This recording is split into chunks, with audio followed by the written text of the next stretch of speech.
1968 সালের 24শে ডিসেম্বর এক রাতের কথা। সেই রাতে এক নতুন কাপল গাড়িতে করে তাদের প্রথম ডেটে বের হয়েছিল। একটু প্রাইভেসির জন্য তারা গাড়িটি ক্যালিফোর্নিয়ার হারমান লেকের দিকে নিয়ে যায়। গাড়িটিতে ছিল 16 বছর বয়সের বেটি লু জেনসেন এবং 17 বছর বয়সী ডেভিড ফ্যারাডে। তাদের একদমই ধারণা ছিল না যে একজন অচেনা ব্যক্তি তাদের ফলো করা শুরু করেছে। যখন তারা হারমান লেকে গিয়ে পৌঁছায় তখন সেখানে থাকা গাড়িটি থেকে সেই অচেনা লোকটি তাদের সামনে আসে আর তাদেরকে গাড়ি থেকে বেরিয়ে আসতে বলে। কিন্তু সেই কাপড়টি গাড়ি থেকে বের হতে রাজি না হওয়ায় লোকটি তাদের গাড়ির পেছনের অংশে পিস্তল দিয়ে গুলি চালায়। সাথে সাথেই ভয় পেয়ে বেটি এবং ডেভিড গাড়ি থেকে বেরিয়ে দৌড়ানো শুরু করে। ঠিক তখনই অচেনা লোকটা তার পিস্তল ত্যাগ করে দুইজনকেই গুলি করে বসে। একটি গুলি গিয়ে লাগে ডেভিডের মাথায় আর অন্য 5টি গুলি লাগে বেটির পিঠে। আর ঠিক তারপরেই লোকটি সেখান থেকে পালিয়ে যায়। এটি হচ্ছে সেই ঘটনা যেখান থেকে সূত্রপাত হয় কুখ্যাত সিরিয়াল কিলার জোডিয়াকের কাহিনী।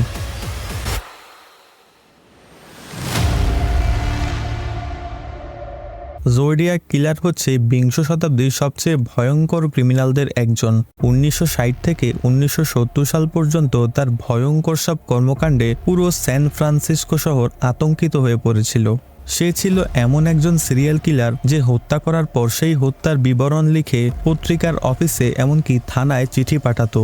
এমনকি সেই সব খুনের রহস্য সমাধান করার জন্য তাদের কাছে বিভিন্ন রকম ধাঁধাও পাঠাতো। প্রথম হত্যাকাণ্ডের প্রায় 6 মাস পর তার আর কোনো হদিস পাওয়া যায়নি। ঠিক তারপরেই আবার একটি নতুন হত্যাকাণ্ড নিয়ে হাজির হয় সে। 4 জুলাই 1969 সাল। দিনটি ছিল আমেরিকার স্বাধীনতা দিবস। 18 বছর বয়সী ডেরলিন ফেরেন এবং 16 বছর বয়সী মাইকেল স্বাধীনতা দিবস পালন করার জন্য গাড়িতে চড়ে আতশবাজি কিনতে বের হয়েছিল। তারপর তাদের নজরে পড়ল যে একটি অচেনা গাড়ি তাদের পিছু নিয়েছে। গাড়িটিকে ধোঁকা দিয়ে বের হয়ে আসার জন্য তারা ব্লু রক পার্কিং এরিয়াতে গাড়িটিকে টার্ন করে, কিন্তু পিছু নেওয়া গাড়িটি তাদের পেছনে পেছনে সেখানেও চলে আসে।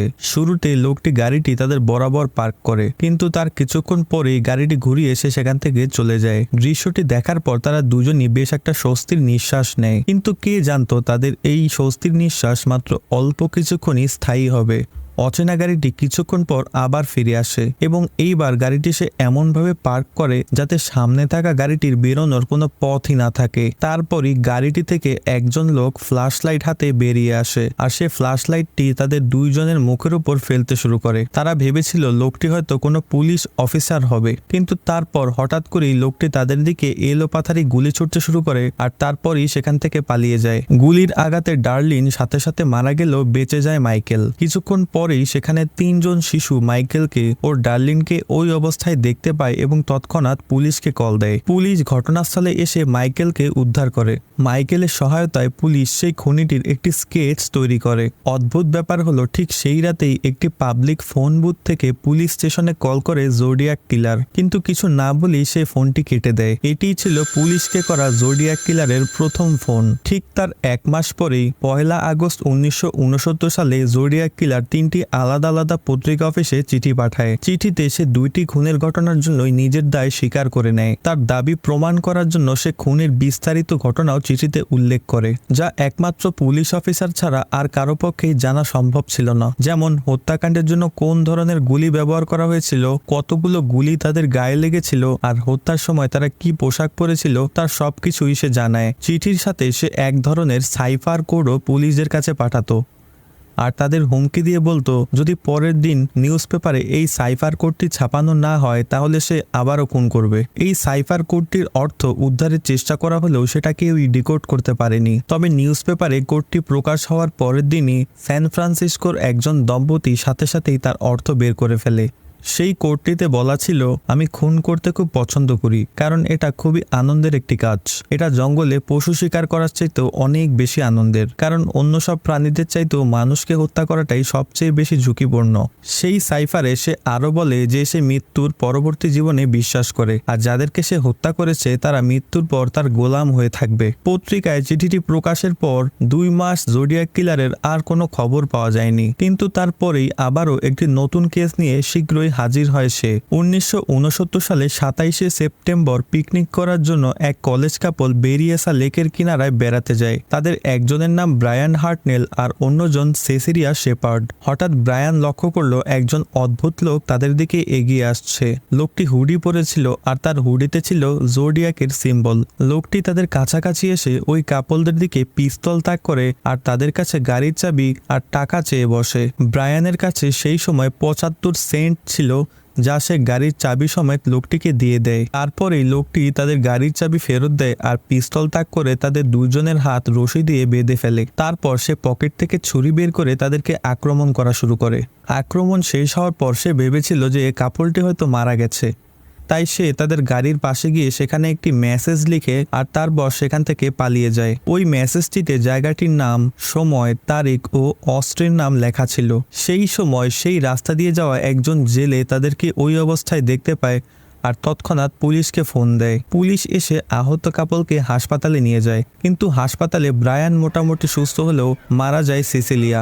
বেঁচে যাওয়ার পর ব্রায়ান পুলিশকে সবকিছু খুলে বলে। আগের বারের মতো এবারও জোডিয়াক কিলার রাত 7টায় পুলিশ স্টেশনে কল করে আর খুনের সবকিছু তাদেরকে বিস্তারিত বলে। এরপর পুলিশ জোডিয়াকের খুনের মধ্যে এক ধরনের প্যাটার্ন লক্ষ্য করে। প্রথমত, সে শুধু অল্প বয়সী কাপলদেরই হত্যা করে। দ্বিতীয়ত, তার হামলা শুধুমাত্র ছুটির দিনগুলোতেই বা তার কাছাকাছি সময়ে হয়। তৃতীয়ত, সে শুধু রাতেই হামলা করে অথবা সন্ধ্যার এমন এক সময় যখন বাইরে খুব কম আলো থাকে। চতুর্থত, সে প্রত্যেকবার হত্যা করার পর এমনভাবে চিঠি লেখে যেন সে অথরিটিকে চ্যালেঞ্জ জানাচ্ছে। পঞ্চম, তার বেশিরভাগ হত্যাকাণ্ড এমন জায়গায় সংঘটিত হয় যেগুলো বেশ জনপ্রিয় ডেটিং পয়েন্ট। ষষ্ঠত, তার বেশিরভাগ হত্যাকাণ্ড গাড়িতে সংঘটিত হয়। এবং সপ্তম, তার হত্যাকাণ্ডগুলো পানি বা জলাশয়ের আশেপাশে সংঘটিত হয়। এই 7টি প্যাটার্ন পর্যবেক্ষণ করলে বোঝা যায় যে হয়তো জোডিয়াক কিলার প্রেমে ব্যর্থ একজন মানুষ যার মেয়েদের প্রতি তীব্র ঘৃণা রয়েছে, কারণ তার শেষ 3 হামলার মধ্যে 2টিতে মেয়েরা সবাই মারা গেলেও 2জন ছেলেই প্রাণে বেঁচে যায়। কিন্তু পুলিশের কোনো ধারণাই ছিল না যে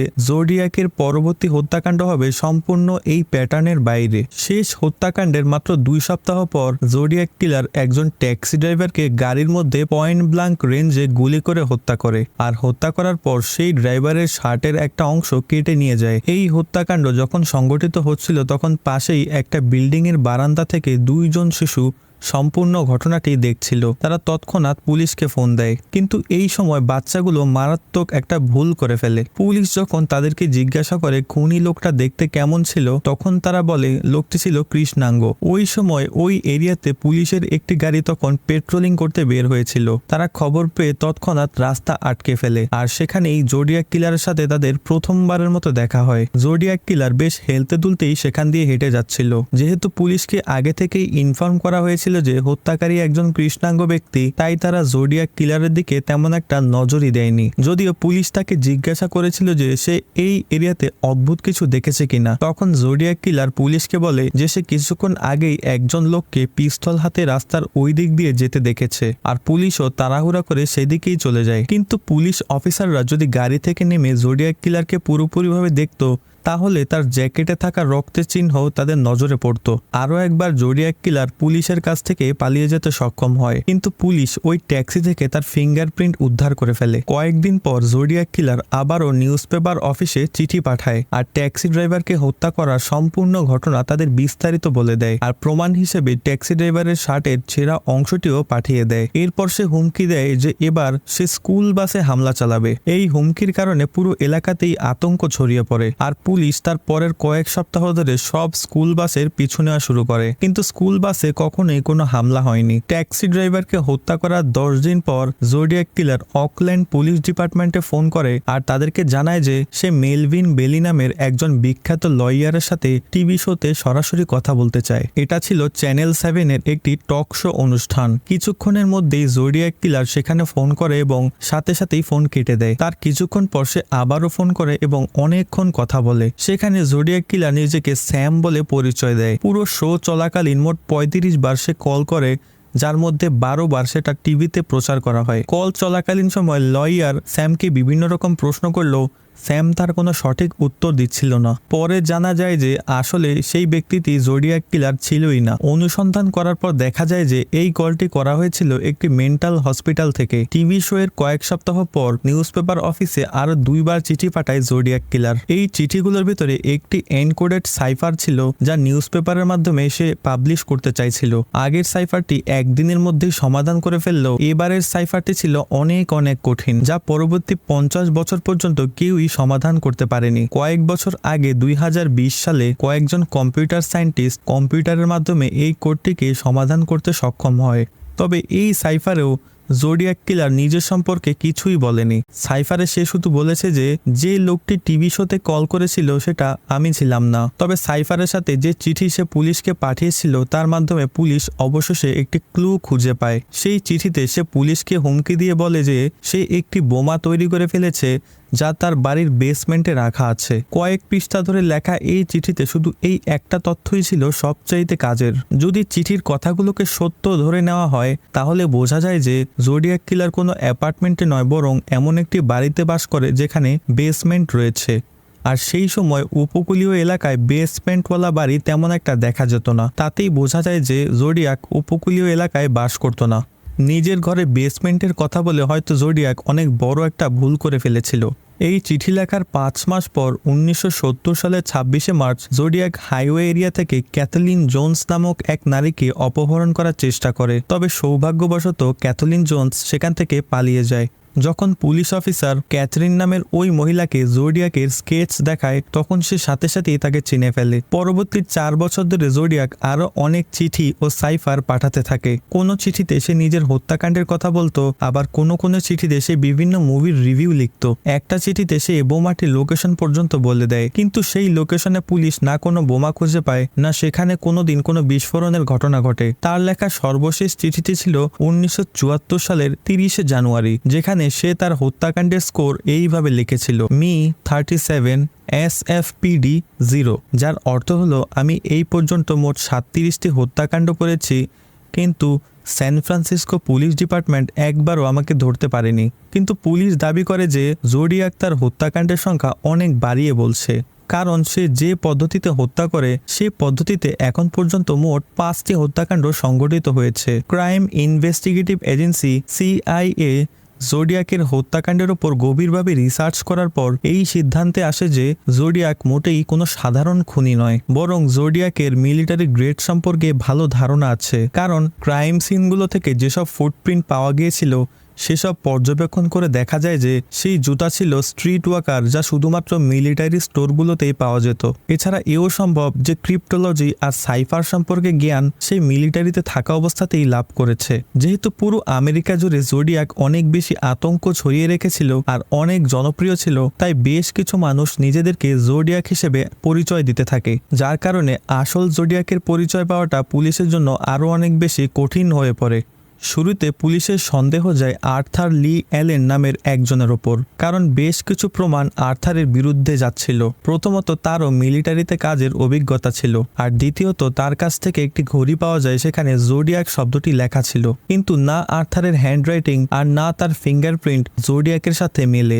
বেশ কয়েক বছর পর পুলিশের কাস্টডিতে থাকার পর 1992 সালে আর্থার মারা যায়। পুলিশের দ্বিতীয় সাসপেক্ট ছিল রিচার্ড গাইকোস্কি নামের একজন ব্যক্তি, কারণ তার চেহারার সাথে জোডিয়াকের চেহারার অনেক মিল ছিল, কিন্তু তারও ফিঙ্গারপ্রিন্ট আর হ্যান্ডরাইটিং জোডিয়াকের সাথে ম্যাচ করেনি। এভাবে পুলিশ 50-এরও বেশি মানুষকে সন্দেহভাজন হিসেবে অ্যারেস্ট করে, তবে তাদের কারো প্রোফাইলই পরিপূর্ণভাবে জোডিয়াক কিলারের সাথে ম্যাচ করেনি। এতে সন্দেহ নেই যে জোডিয়াক নামক এই কিলারটি প্রয়োজনের চাইতেও অনেক বেশি জনপ্রিয়তা পেয়েছে, কিন্তু ক্রাইম দুনিয়াতে এই ঘটনাটি এখনও সবার উপরের দিকেই রয়েছে। এখনও অনেক প্রশ্নেরই কোনো উত্তর পাওয়া যায়নি, যে সে কে ছিল, কেনই বা সে এই মানুষগুলোকে হত্যা করেছে, আর তার সত্যিকারের উদ্দেশ্যই বা কী ছিল। হয়তো সেসব প্রশ্নের উত্তর আর কখনোই জানা সম্ভব হবে না।